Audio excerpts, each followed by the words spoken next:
Jenna, I've always wondered about surreal show business experiences. Now, going on tour with ZZ Top, what kind of interesting sights did you see? I saw a lot of white trash.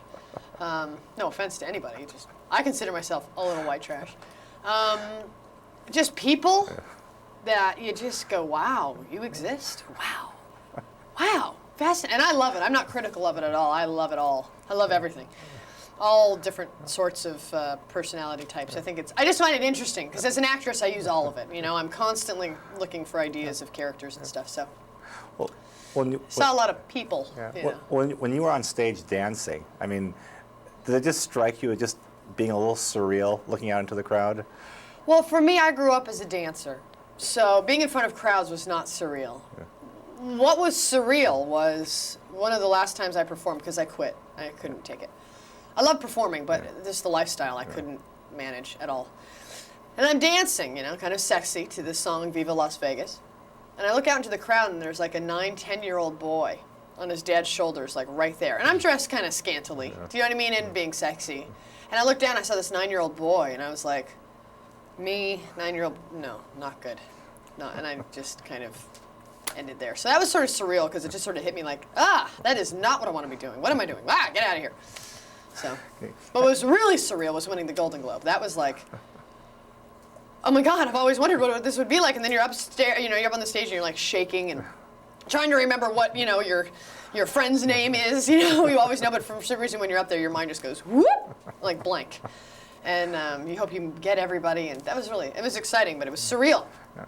Well, the thing about achieving celebrity, is there ever one moment where you think, okay, I've arrived? Because you see with people who are, like, one day they were really, you know, not known. The next day people are ordering their lunch for them and ordering the limousines. Did you have that one moment, I've arrived?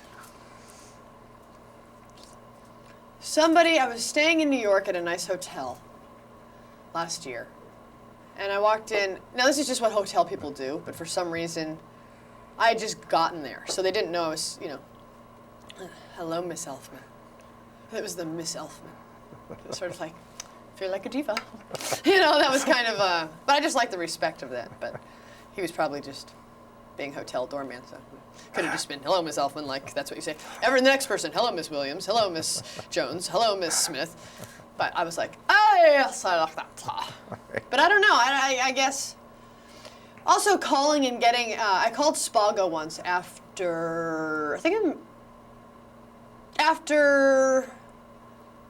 the MTV Movie Awards last year.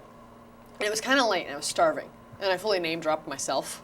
Just to see, because I was kind of curious, where am I at in this, people knowing who I am and getting into places, which is not my life and it's not my goal. I don't do it. It's not like, yeah, I've made it because now I can get into a restaurant. I am, oh man, I can do something in acting I never could do before. Wow, that to me is achieving something.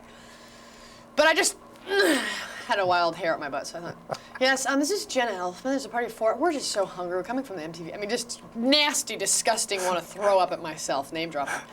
And they're like, whoa, yes, we have a seat for you. Very nice. And I was like, thank you. And I went, wow, okay. You know, it's disgusting, really. It's not my thing. I was just sort of curious. All right, question about Ron Howard. You know, I think you, like me, grew up watching those shows. How long did it take before you asked him, started asking the Happy Day and I the didn't Griffin ever Show? ask him one thing. Never. No? Because I know, why would he want that? Do you know what I mean? We're doing EdTV. He doesn't, he's been doing that for, I mean, he's, you know, everywhere he goes. I've been with places, L.B., Richie Cunningham, you know. So I wasn't interested in it, and it's sort of not what I'm interested in. And I knew he wouldn't be interested in it. So it was never really an issue, but he's a great director. He's a great man, very cool, very patient, very smart. And I said, I want to do this with you for 10 years. I don't ever want it to stop. So he's, I mean, joy, pleasure, would do it in a second for free. Well, no. And last question, this whole thing about these cameras like in your face. Yeah. The first time you were walking through an airport or walking just on the street as a civilian and people started coming up to you and just snapping your picture without asking, how unnerving for you when that happened? Depends where I am and what I'm doing. You know, they'll know what airport terminal I'm in, and they're like there with my picture. Or I was at Disney World, and people in line were trying to. I understand it. It just depends if they're interrupting. If they're over here and they just want a picture, I'd rather people just ask, "May I take your picture?" But some people think they don't want to. Can't talk to you or something, rather than just sneaking stuff. I don't really like that. I'll let them do it, but I don't really like it. I'd rather, yes, you can. Do you know what I mean? But if they come up and stop my pace or sort of. With a question, may I take your picture? If that stops me, fine, because it's a respect. But if they just cut you off and snap your picture, I'm just kind of, hey, you wouldn't want it done to you, right? Golden rule, just apply the golden rule.